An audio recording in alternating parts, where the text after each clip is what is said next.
Femboy Siako, an iconic song going out to all the iconic August 11 borns, especially you, Director Ray, for all the trouble that you caused us. We still love you. Welcome to this segment. We are talking about something that you'd be interested in, especially if you're looking for a job, because today's competitive job market means that having only the right qualifications is sometimes not enough to get you the job that you're looking for. More and more employers are looking for more beyond the certificates that you do hold. What more do they want? At the table this morning to help us understand how employers think and what they look for, Jeremiah Boabing is an entrepreneur, corporate trainer, and a conference speaker.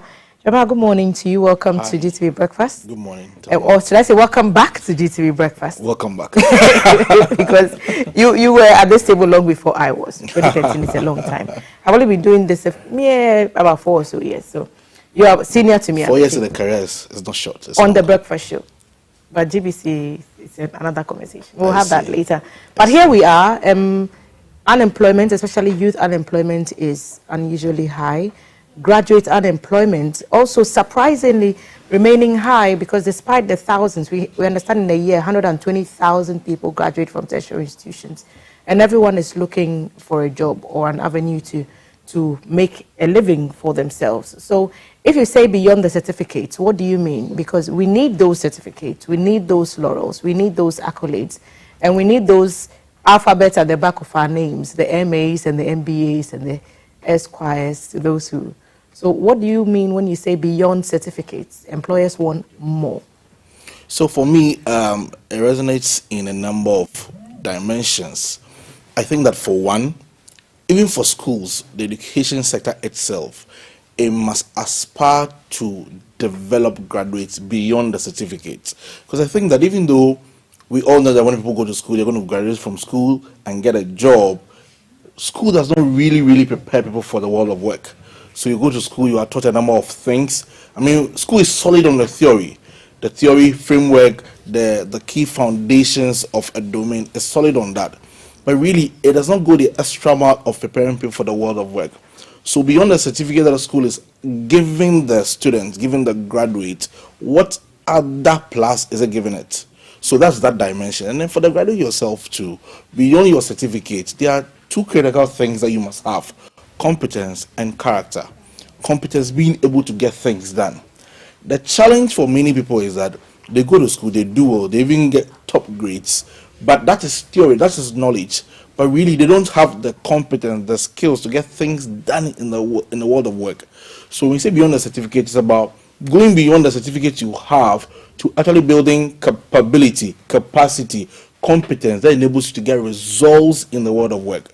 So certificates open the door, but competence and character keeps you in the room. Okay. So employers are not necessarily looking for that BA or that GPA on your transcript. What are the top qualities?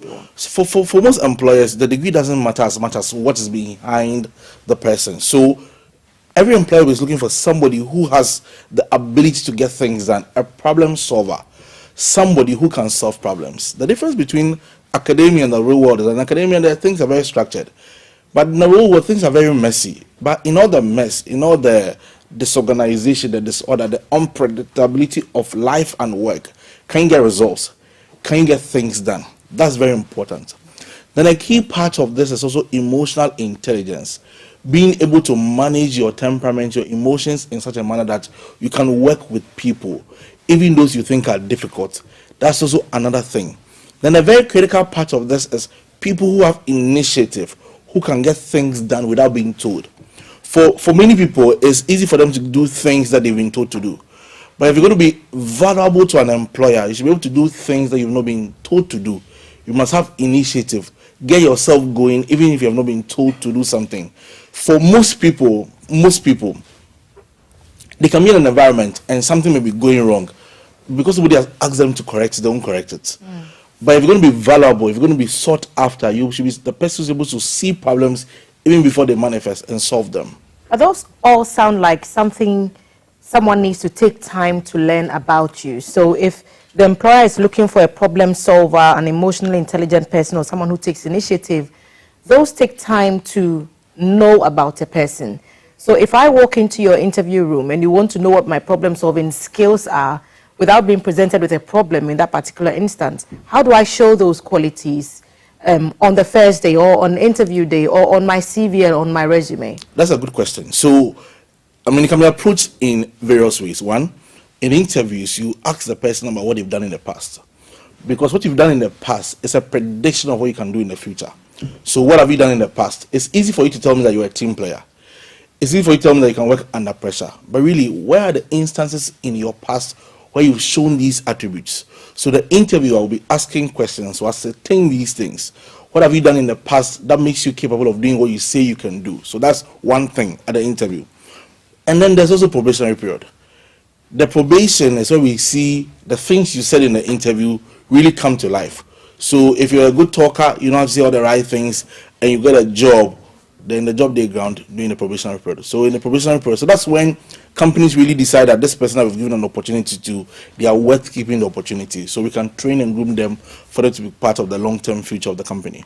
Does that apply to today's world of remote working and, you know, social and virtual jobs, social media jobs and virtual jobs? It does, but that's also a very unique situation. So if you are hiring people who are going to work remotely, a critical quality you're looking out for is self-management, the ability to manage yourself without supervision.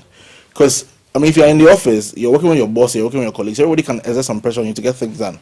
But if you're working from home, then you should be able to manage yourself, get things done without supervision. So in that situation, the employer is looking for your ability to get things done on your own without supervision. That's just one thing. Then the other thing is digital skills. How good are you with some certain tools that enables you to communicate well virtually? Then very recently, something just came to my attention that even the ability to receive instruction in real life office is not the same as working remotely. Because there are certain people when you're not in your face, their understanding is not the same as when you're talking through a mobile technology or something. So for both the supervisor and the employee, there are different set of skills required to work remotely than is required to work in the office. Which is funny because, like you said in the beginning, school does not necessarily prepare you for the world of work. So some might say that's a disadvantage because you're spending all this money to get that degree. What can the education system fix within its structure to provide these things so you actually get some sense of what the real world of work would look like? My first answer is a long-term thing. I believe that education must change. My ideas about change, they are radical. If I was the one who was managing education in Ghana, for instance, in secondary and universities, we must build simulator companies. So much of what we are doing in school today is a lecturer sitting down and telling somebody, this is change management. These are the various frameworks or models of change management. Courses. But my view is that we should convert universities to simulator companies. Spend 2 years in classroom, 2 years working. So universities must become companies. Universities must become consulting firms. Universities must become practitioners of the things that they are teaching, so that you're not just hearing how to do it, you are actually doing it. Because real learning happens when you do the thing. So the lecture hall must become a very practical environment where people are actually doing stuff, not just chewing stuff, because people choose the stuff and they know all the concepts in marketing and all the campaign strategies and all of those things, but they've not really applied it or lived it. So especially in the age of AI, education must change. The world must change from an era where people just go and learn stuff to an era where people go and do stuff. That's a long-term thing. But in the short term, the students out there, the graduates out there must take their destiny in their own hands. Do internships. I think that everybody should do at least 4 internships before they finish a 4-year degree program. So at the end of every academic year, go and get an internship. The more internship you do, the more you get an understanding of the world of work. You get practical experience and you really learn to test your ideas. So I say that it's probably even more advantageous to have a job whilst you're in school than to go to school full time. Because if you have a job whilst you're in school, you're actually putting your ideas, your knowledge to work. You are practicing with it, so you develop better skills. School often gives knowledge. What doesn't give so much of is skills. But as you work, you develop more skills and you become better at what you do. So it may be a good idea to have a job whilst you're in school. I know it's hard, but the returns are better than just being in school and just getting good grades. Just on the basis of that, it sounds like the TVET, learners have a way better They do grip of things than grammar school yes, learners. they do. So grammar school must change. I mean, very often when you discuss these issues with academia, they are very defensive, and the argument often is we are raising thinkers. We are teaching people how to think. Even that alone is contestable. I mean, I've been employing people for 10 years. Our graders are not so much as thinkers as they say they are. But I think that dispensations change, times change. The university, academia must recognize the change and re-engineer itself to suit the times. We can't just be teaching people grammar. We can't just be teaching people theory. We must teach people how to do, especially in an age where somebody can just sit on their phone and learn the rudiments of marketing, the rudiments of accounting, the rudiments of HR. Merely knowing stuff is not enough. You must do stuff and do them well and get results. So must you be a specialist or a generalist? There's no straight answer to that question. It depends on the industry. It depends on the company. It depends on the individual. What is critical is for every individual to find themselves. Know who you are and know who you were designed to be. What your strengths are, what your passions are, what your interests are. Because it's imperative to decide whether you're going to become a journalist or a specialist. I, by nature, I was wired as a journalist. I mean, some of my friends can specialize, not me. It bores me. Let's break it down for those who don't understand. When we say journalist, we mean... So a journalist is somebody who can do multiple things, many different things. Sometimes it can be multiple things in one domain, or multiple things across many domains. So for instance, somebody can decide to be a marketing person. And within the field of marketing, they could be great in sales, they could be great in communications, they could be great in strategy, they could be great in customer service. So even within a broader domain, they have strengths across the various angles of that domain. Then sometimes somebody should also be a journalist who also knows marketing, knows finance, knows HR. All of these things are not really much about the environment. It's much about your strengths. What are you good at? What can you do? How does your mind work? So it's all dependent on the individual. But I would also say this. Every professional who wants to thrive in this age must be what is called a T-shaped professional. A professional who has depth in the domain. In one particular domain, they have a lot of depth. They are really good, T. And they have breadth. They have a bit of everything else. They understand a bit of accounting, a bit of finance, a bit of HR, a bit of management, a bit of operations. So you may be working in the HR department, you may be working in the finance department, you may be working in the procurement department, but you understand how all of what you are doing is connected to the legal department, to the customer service department, and all of those things. Then you are more likely to rise, and you become a better potential candidate to become CEO, because you understand how the system runs as a whole. So the responsibility really is on the person seeking the job, yes, to acquire all these competencies. How do you then make the potential employer or even employer, after you've been taken on a probationary period, see these competencies in you? How do you manifest them so that they know that you have what it takes? Some people have something within them, but bringing it out is challenging. I think that when a person enters an organization, the first thing they must do is to study the environment and understand the spirit or culture of the house. It's very important because, you see, you can be in GBC and there may be values or attributes or qualities that are encouraged here, expected here, demanded here. Then you go to another organization, media organization, but they have a new set, they have different sets of values, different sets of expectations, different sets of demand. You always have to understand where you are. Because many times you hear employees say things like, I'm doing very great at my job and my boss doesn't appreciate it. But the question you need to ask yourself is, what's the marking scheme? Because sometimes a person can be doing great at what you're not marking them for. So what's the marking scheme here? What are the values here? What are the standards here? What are the expectations here? You first need to understand that. Why do I talk about that? Because you see, you can be very great, very enthusiastic, very initiative driven, and enter an organization and have clashes with the system, have clashes with the people there because the way you do things is not the way they do things.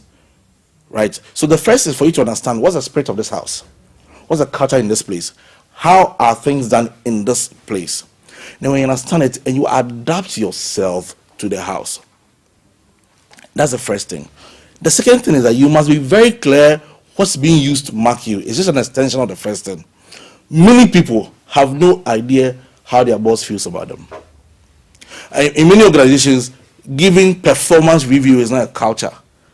But if it's not a culture in your organization, you must make it your culture.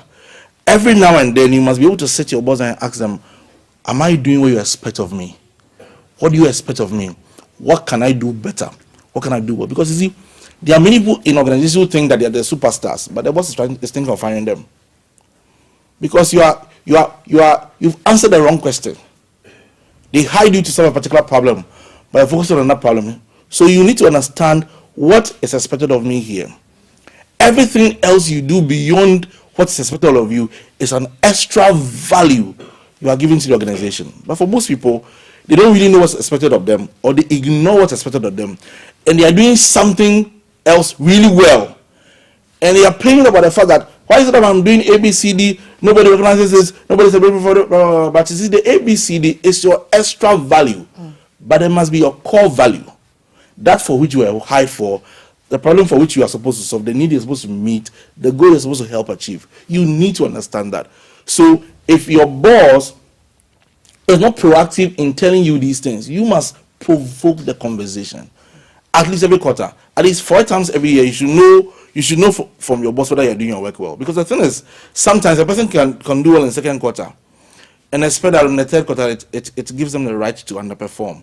And if they are being held to account in the third quarter, they are feeling pain that, but I did well in the second quarter. But every quarter has new bills. Every quarter has new targets. There are things that need to be achieved. Especially when your performance is linked to some benefits. Yes. And, stuff that you get at the end of the year. If you're not meeting those targets, then that could be a problem. But this particular one helps those who are already in employment. We're trying to make this conversation really about people preparing for the world of work. So how do people also show, or how do they acquire these qualities whilst they are looking for a job, whilst they are still in school? You've mentioned internships. How else can people build or develop some of these competencies? Volunteering. So I happen to know one of the people on your team. I mean, while she was in school, she did all kinds of things. She was involved in debating, so she learned debating skills. She was involved in a lot of other SRC activities. All of these things that you do, it helps you develop skills for the world of work. The challenge for many people is that they go to school, they focus only on doing well in the classroom. So they get good grades, which is a good thing. After that's why you're in school. And that's why they're paying the fees. Exactly. But beyond being good in the classroom, you must do something in the world of work. In school, it's about joining an association, joining a department, being part of a club, joining the debate. All of these things helps you hone your skills. So for instance, if you're a member of the editorial team on your campus and you developed a magazine for your department or for your club or for the association and you sold 1,000 copies, that's selling skills. If you're the one who wrote the content for the magazine, that's writing skills. It can be applied to report writing, proposal writing, email writing. If you're the general secretary of the SRC, you write emails, you write proposals, you develop concept papers. That's relevant for the world of work. Even if you're the organizer of your campus church, that's organizational skills. It is rewarded in the world of work. You know how to mobilize people, bring people together. If you were in school and you were preaching even sermons, you're doing presentations in class, you learn how to speak in public. You learn how to do a PowerPoint presentation.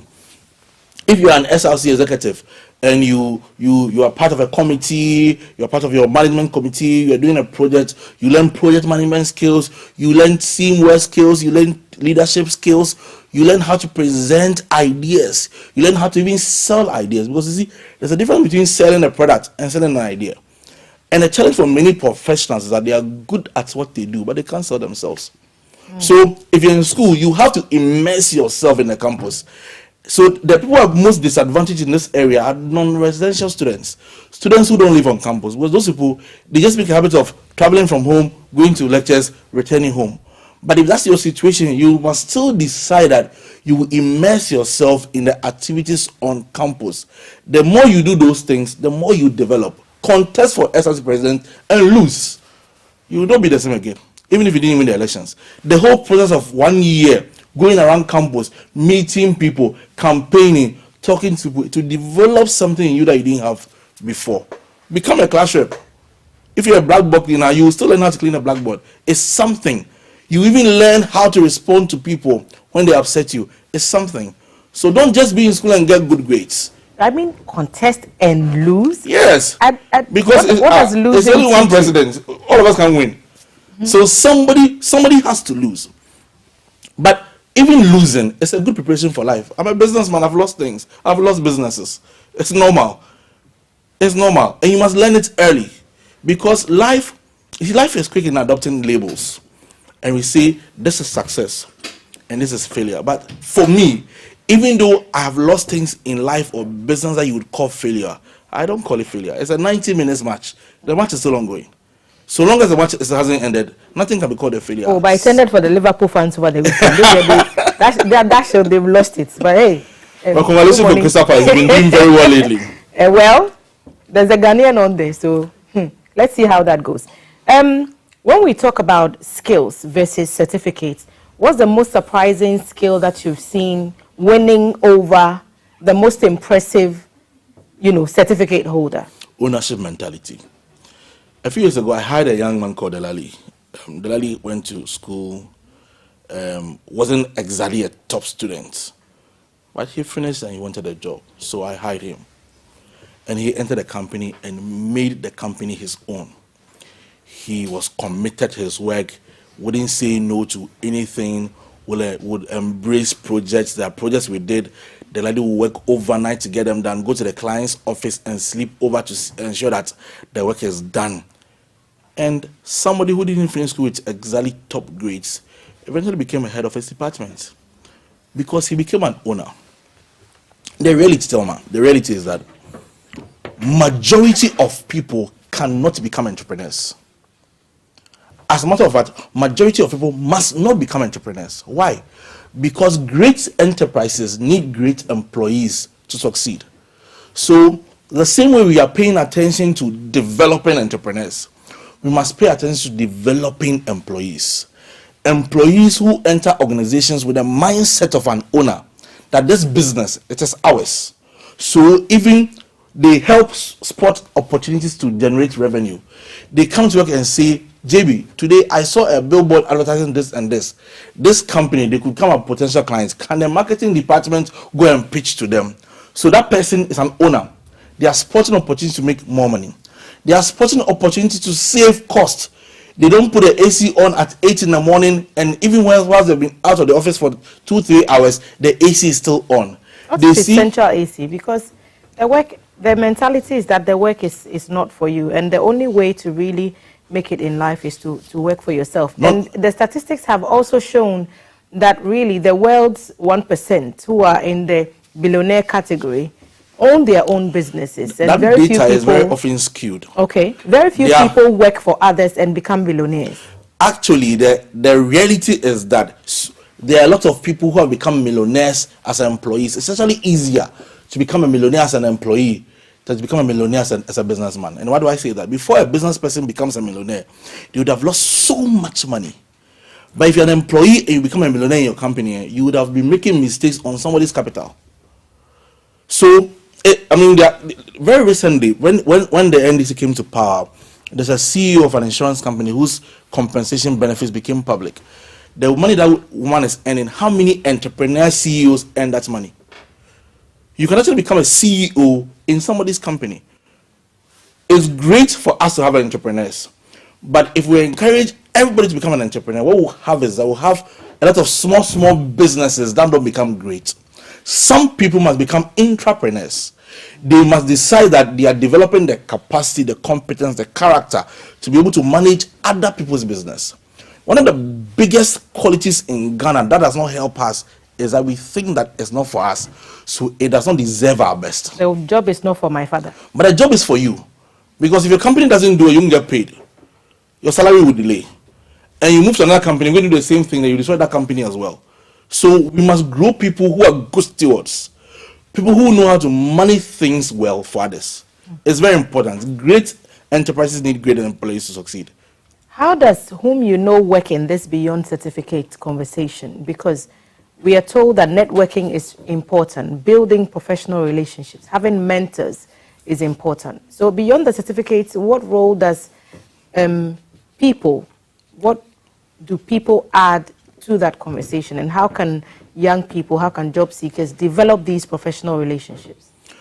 One of the biggest disappointments in our generation is the mindset a lot of young people have developed that says that what matters is connection. I remember a few months ago, I put up a video of me teaching interview skills and CV writing on another television station, and then on TikTok, and a lot of the young people were saying that, oh, all of these things don't matter. What matters is somebody saying, when you go, mention my name. They've shortlisted the people already. And all it's of just, these things. Semantics. They're just going through the motions. There's truth in that. Okay, there's truth in that. One, the negative part where other people have shortlisted other people already and the jobs have been taken. That also is there. But it's a very small percentage. Is it? The second percentage of people is other people making a recommendation for people that they can vouch for. They can vouch for that this person. I've worked with this person before. She's great. She's good at what she does. Let's give her an opportunity. That sounds like a testimonial. But how is that also different from whom you know? Somebody is still putting in a word for you. Putting in a word for you, but you can lose the word that was put in for you if you don't actually develop the capacity. Because for many people think that they can avoid developing themselves, avoid learning how to do an interview, avoid learning how to write a CV, avoid developing their professional skills so that somebody that they know will recommend them for the opportunity. But the door will be opened. Will it remain opened? There are people who are recommended. There's a young man I had a few years ago that was recommended by somebody I knew. After a month, he was fired because he didn't have emotional intelligence.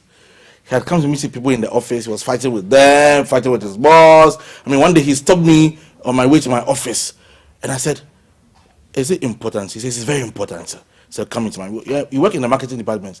If you tell me that something is important, is it that helping us make more money or avoid losing money? Us from losing, yeah. Then come and talk about somebody who crossed you on your way to the washroom, blah, blah, blah, blah. You stop the CEO to discuss this.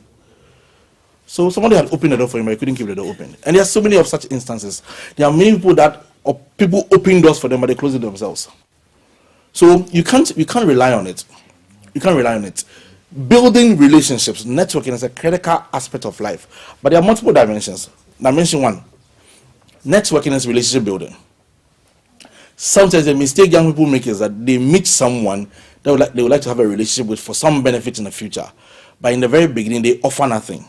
They started asking for favors, asking for money, without really offering any value to the person. But networking first begins with giving. You must give something. Give of your time, give of your talent, give of your services, give the person a recommendation, write about them, do something. And you build over time. So there is that part. Then there's a second part of understanding protocols. There is a way to relate with certain people when you get access to their domain.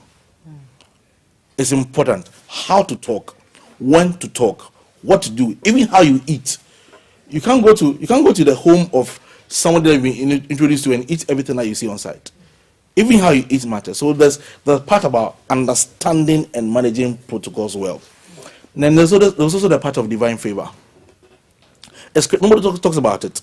But tell me, there are people that you know who have resources that they could give you, but they haven't given you because it hasn't been impressed on their hearts to give it to you. So there's a part of divine favor where God must touch someone's heart to open the door for you. But that's one, you don't have so much control over it other than praying. What you have control over is how you conduct yourself, how you package yourself, even how you dress. If I ask a young person to go to a program with me, I expect them to show up well dressed. If they show up poorly dressed, I could ask them to go back home because where I'm going and how you're dressed, it does not match. So all of these things are things you learn over time. How can people who have constantly been told no keep, a mentality of can do in the face of repeated rejections? Well, so you should think of it this way, that the rejection is not a judgment on you. It's data for you to analyze. Whether you're looking for a contract, you're looking for a job, and you've gotten a series of rejections, it's data. Try and make the effort of getting feedback. What's the reason I didn't get this job? Why was I not selected? And hear what they will tell you. Because many times people go for interviews, they send a CV, they write an aptitude test, but they don't follow up. Like, they don't hear from the person, they don't follow up. And you can keep going around in circles, sending your CV to every employer in town, attending every job interview, but you don't really get feedback on your performance, so you're not improving. So if you've had a series of no's, so you must want to hear feedback. Why am I not being hired? Why am I not being selected? And hearing feedback too is an art. One of the biggest things I've noticed as an employer, as a CEO, is that many people get offended when they hear negative feedback. They're upset. So it's not the culture that we must develop in Ghana. We must develop the habit of hearing feedback and then appropriating it. But again, those also give feedback to Muslim, because you see, if you don't build a positive relationship with someone where you have a history of depositing into their emotional bank account, when you withdraw, they will react. So that's also another thing that leaders and coaches must learn, that you don't build a habit of constantly putting a person down. Because if you build a habit of constantly putting a person down, if you give them feedback that's even important to them, they'll feel that, oh, here he goes again. He's at it again. Feedback is the food for champions. That's what a good friend of mine once said, and she was going through a very tumultuous time. When I read that post from her, my respect for her just went up several thousand notches. Let's go back to beginning. At interviews, what are the mistakes that people make that make them unattractive to employers? Not going to the interview prepared. I mean, for many of the interview panels I've sat on, you could say this person totally disregarded the opportunity. They entered the interview room unprepared. And I often say that interview questions are very predictable. Interview questions are very predictable. You see, they may not come in the same words as you're expecting, but they almost always mean the same thing. So if you're going to a job interview, take the time to prepare. Understand the company, understand their vision, where they are going, and understand the role for which you are being hired, and then know the job description. This job description subject is so critical, because if you don't know the job description of a role that you are being considered for, you send the wrong CV, you answer the wrong questions. If I was applying for a job to host the GTV breakfast show, I must understand the job description. If you ask me to tell you about myself, the things I say majorly should be things that present me as a communicator, as a public speaker, as somebody who has rapport. Why? Those are the things that are being expected of the person who hosts the GTV breakfast show. My counsel, my name is Jeremiah, supporting Real Madrid. Because supporting Real Madrid is not what we are coming to do here. Of course not. You should be a better supporter. My bad. That was reflex. This could become a big fight between us, but you, it's okay. No, but so, I mean, say something that's relevant to the position that you're looking for. So I always say this. Companies don't hire people merely because they want to fill their offices with people. Companies hire people for one of three reasons. There's a problem that they want solved. There's a need that they want met. There's a goal that they want to see achieved. Very often, these three things, either all three or one of the three, is presented in a job description. Now, we are hiring Thelma for this role.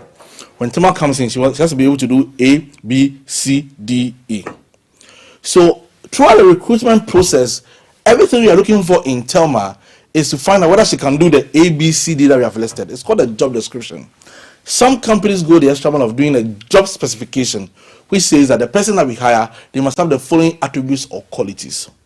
Therefore, in your engagements with the company, it even includes when you're doing a WhatsApp conversation with the recruiter.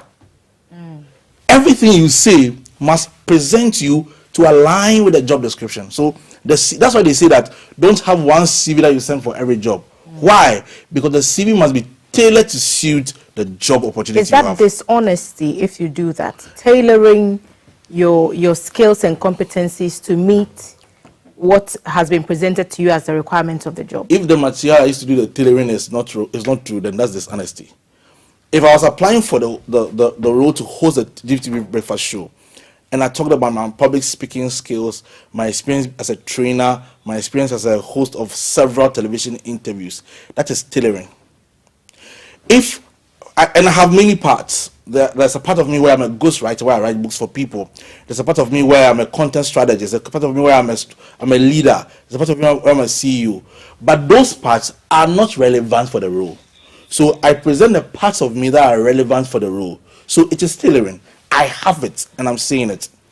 But alternatively, I may not have it, but I believe that based on who I am and how I think, I can meet the role. So here, tailoring means showing them potential, what I believe I could do, or other things I've done in the past that may not be exactly what I'm being hired for, but it puts me in good stead. For example, many years ago, I used to have a friend whose mom had a drinking bar, and he used to sell at a drinking bar almost every time that he was on vacation.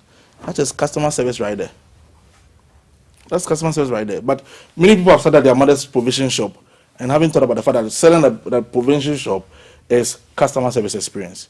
You could have sales experience, because I had sales experience before I became an entrepreneur.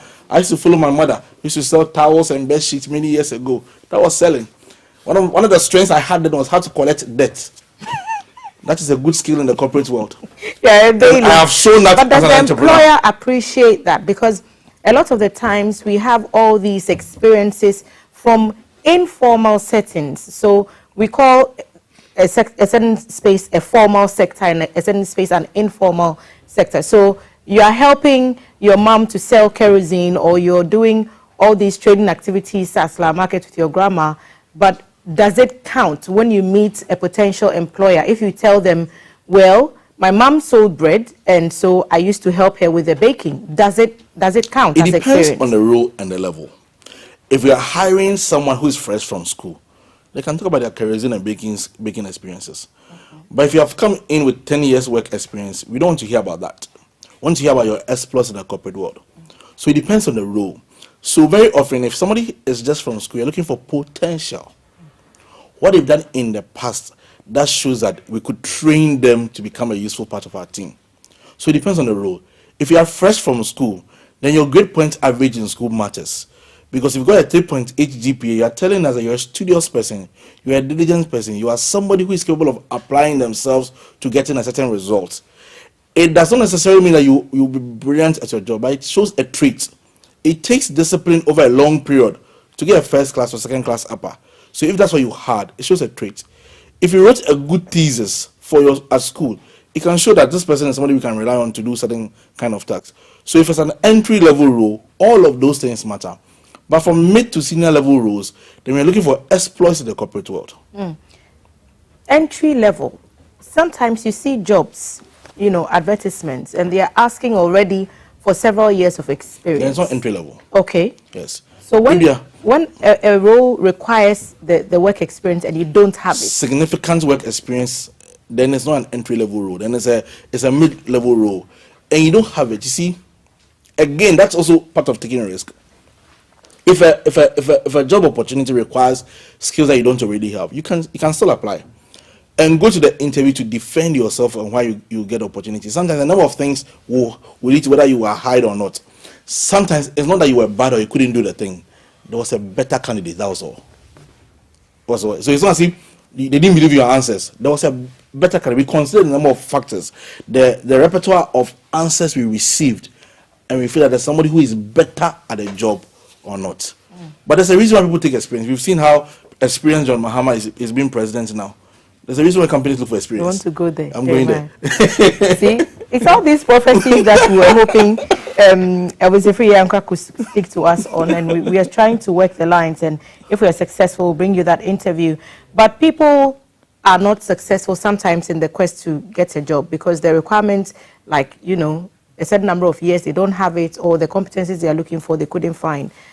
Others have found solace in continuing education without getting a job because, getting admission is sometimes easier than getting a job. So then they return to the world of work already, some would say, overly qualified for the entry-level roles that they want to apply for.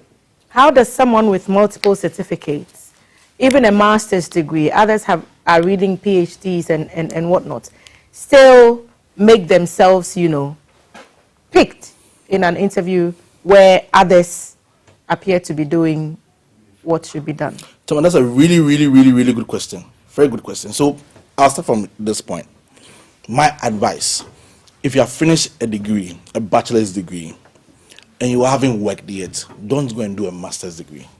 For many reasons. Going. For many reasons. They're going to say time is going. Yes, so but you see, sitting home doing nothing, go to school.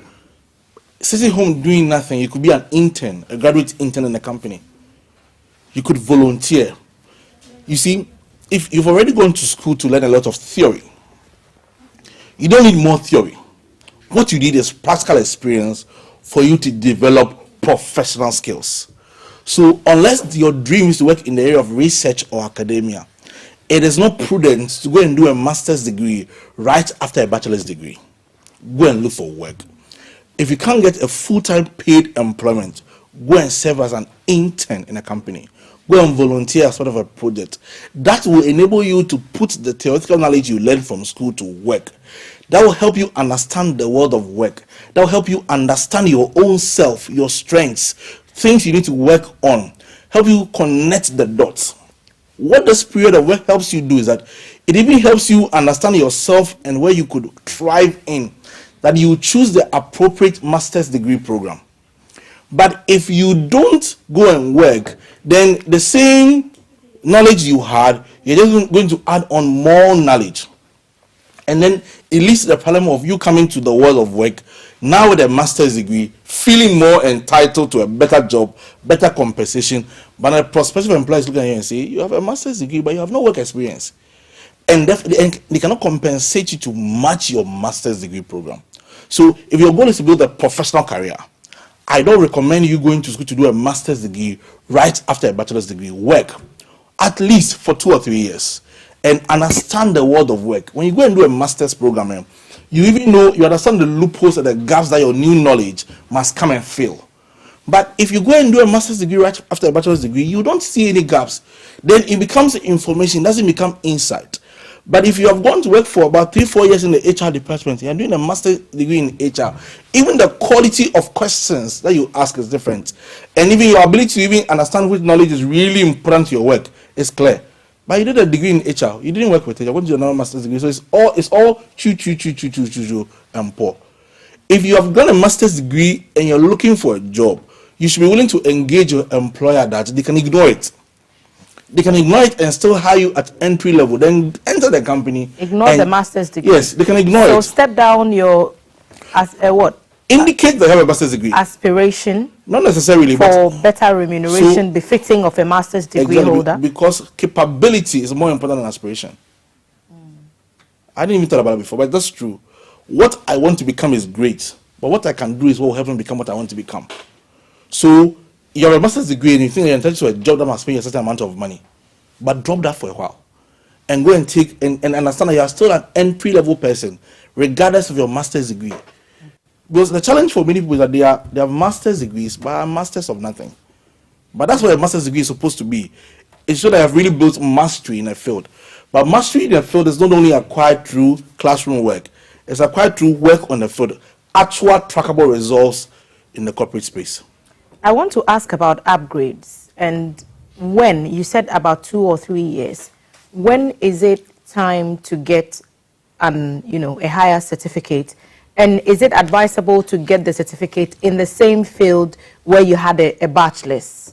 First of all, I would actually advise us moving away from the frequent use of the word certificate, because a person can improve in what they do without necessarily having gone to school to acquire a certificate. And that can happen in many ways. Do online courses. I mean, online courses will still give you a certificate anyway, but it has added new knowledge, new insights to your work. Sometimes even moving to another department, that you're working in the HR department, you move from HR to marketing to go and do a bit of marketing, or you're moving from marketing to go and do a bit of IT. That could also be an upgrade. we need to disincentivize people from thinking that they always have to go and look for a certificate to validate them. That's why there are so many people in Ghana with titles that they've not really earned, thinking that the title is what suggests some superiority or mastery, but it does not. So you can upgrade just by even taking on new responsibilities, taking on a new role as well. One of my friends is a top manager in one of the brewery companies in Ghana. He has no master's degree. But how has he improved? By taking on new roles that are more challenging. So let's wrap it all up. What do employers really want? A number of things. It depends on the role. It depends on the role. But you see, we want a mix of strong ability to get things done, coupled with the right attitude on a foundation of good character. Being able to get things done, skill, right attitude, knowing how to respond well to situations and to people, character, having integrity. We're looking for a mix of these things. And even loyalty. That a person doesn't jump out of the company at the time when you need them the most. If the one is not good, and if the opportunities for progression, sometimes it's not even about the actual remuneration, it's the motivation and what the person feels satisfied with in terms of progression up the career level. If you decide to leave your company, regardless of even your contractual obligations, be mindful of what's going to happen if you leave the company unceremoniously. So have an engagement with your employers or your leaders and say, in 3 months, I would like to exit. So I just want us to find someone and train to replace me whilst I'm gone. That's what a value-added employee would do. Okay. Jeremiah, thank you for sitting with us this morning. Thank Appreciate you. all the insight that you've shared with us. Jeremiah Boapeng is an entrepreneur. He's a corporate trainer and also a conference speaker. He's been talking to us about what employers really want beyond what your certificates say you have, beyond the degrees, beyond the other diplomas and stuff that you may have. Integrity, competence are key. So if you're out there and you're looking for a job, build those competencies and have a record of how you can prove that you've done these things, and the employers will value you for it. Jeremiah, thank you for sitting with us. We'll take a quick break. We'll return and the